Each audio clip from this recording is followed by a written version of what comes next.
Лень заниматься спортом. Нет, не поймите меня неправильно, как раз тягать железо очень хочется. Лень заниматься всем, что этому предшествует и сопутствует.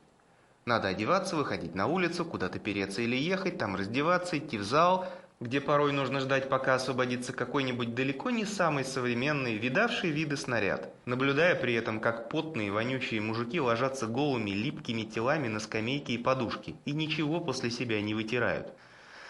Омерзительно.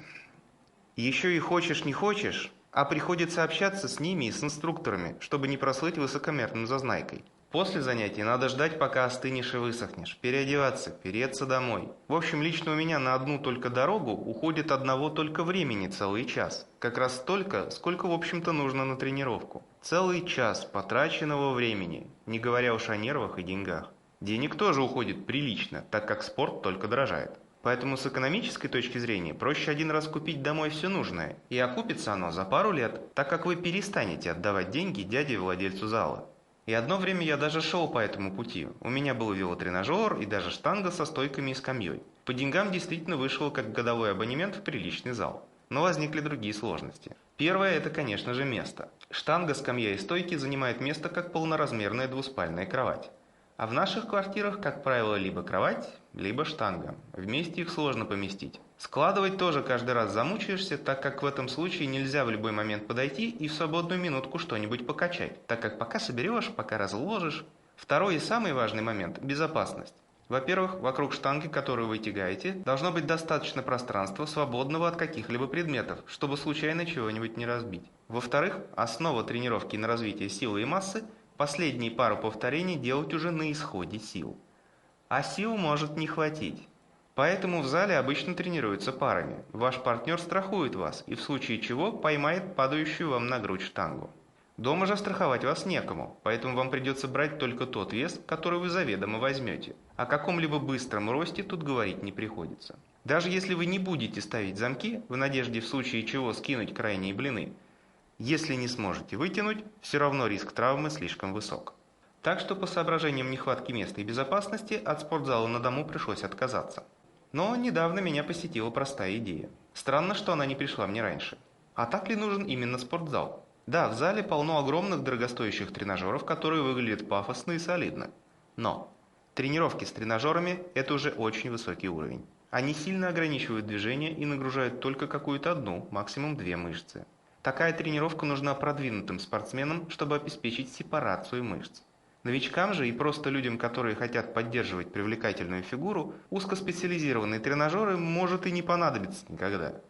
Штанга – это свободный вес. Такой вес действует не только на основные мышцы, но и на вспомогательные, которые стабилизируют ваше тело во время нагрузки. Они тоже работают не меньше основных, поэтому тело развивается более гармонично. Здесь, конечно, очень помогает штанга. Основное преимущество штанги – максимально возможный вес. Но ценой удобства, так как вы держите ее двумя руками. Но ведь есть и мини-штанги под каждую руку, и называются они гантели. Да-да, именно гантели и есть моя идея. Они не дадут взять огромный вес, это факт. Это единственный недостаток, и то спорный, так как, например, 100-килограммовая штанга – это две гантели по 50 килограмм, набрать которые не составляет никакого труда. Дальше начинаются плюсы. Во-первых, максимальная свобода движений, недостижимая со штангой, которую нужно держать двумя руками, не говоря уж о тренажерах. А чем больше широта вариаций, тем более полно вы сможете проработать ту или иную мышцу. Во-вторых, при работе только с одной гантелей максимально полно работают мышцы, обеспечивающие стабилизацию вашего тела под нагрузкой. В-третьих, безопасность. При малейшей опасности гантель легко отпустить, и она пролетит мимо вас на пол, а не ёбнется всем своим весом вам на грудь. Так что можно брать опасные пограничные веса без страховки. Ну и в-четвертых, при том же весе наборные гантели занимают минимум места. Да и рассовать их можно по всем углам, в отличие от штанги и стоек со скамьей. Тут еще вот какое дело. Почему-то у подавляющего большинства людей гантель ассоциируется только с одним движением – сгибанием руки с целью нагрузить бицепс. На самом деле комплекс упражнений с гантелями куда шире. Скажу даже больше. Пары гантелей достаточно, чтобы проработать вообще все тело, включая сердце и легкие. Так что не нужны они, эти качалки со стеной из тренажеров, блинов и стоек. В общем, прикупил я себе гантельки. Наборные. Видите, как мало места занимают? А ведь здесь общий вес 40 килограмм, по 20 в каждой. Ну и на балконе у меня припасено еще 60. так сказать, на вырост. Не обошлось, правда, без приколов. Один из замков с каким-то облезлым хромированием, как будто скотч наклеен, и уже подржавел. Придется переться обменивать, если продавец выебываться не станет, конечно. По деньгам, кстати, обошлось как 15 недель занятий в моем местном зале. Так что и переться не надо, и заниматься можно в любое время, в том числе урывками. Ну там выкроил утром 20 минут, одно покачал, в обед другое, вечером третье. И это мои снаряды, интимные, которые никто не лапает своими потными грязными ручонками. Кроме того, заниматься можно в домашних тапочках и семейниках. Сама собой отпадает необходимость в покупке спортивной обуви и одежды, которую вы кроме как в зал никуда и не носите. Да и стирать надо было каждый раз после того, как полежишь на скамейке, обслюнявленной предыдущим качком. Я ни разу не видел, чтобы кто-нибудь протирал снаряды. Уборщица в зале только пылесосила палас. Если надумаете последовать моему примеру, расскажу, как правильно подобрать блины. Блины бывают стандартных весов, как правило это 15, 10, 5, 2,5, 1, 125 и 0,5 кг. Пустой гриф и замки весят примерно 2,5 кг. Учитывайте, что это все-таки гантель, и поэтому при большом диаметре блинов пользоваться ей становится не очень удобно. Поэтому вместо одного большого блина по 15 лучше повесить 3 по 5. Так будет удобнее. Но если уж очень хочется, то можно пойти на хитрость, повесив большие блины не ближе к центру, как обычно, а наоборот ближе к краям.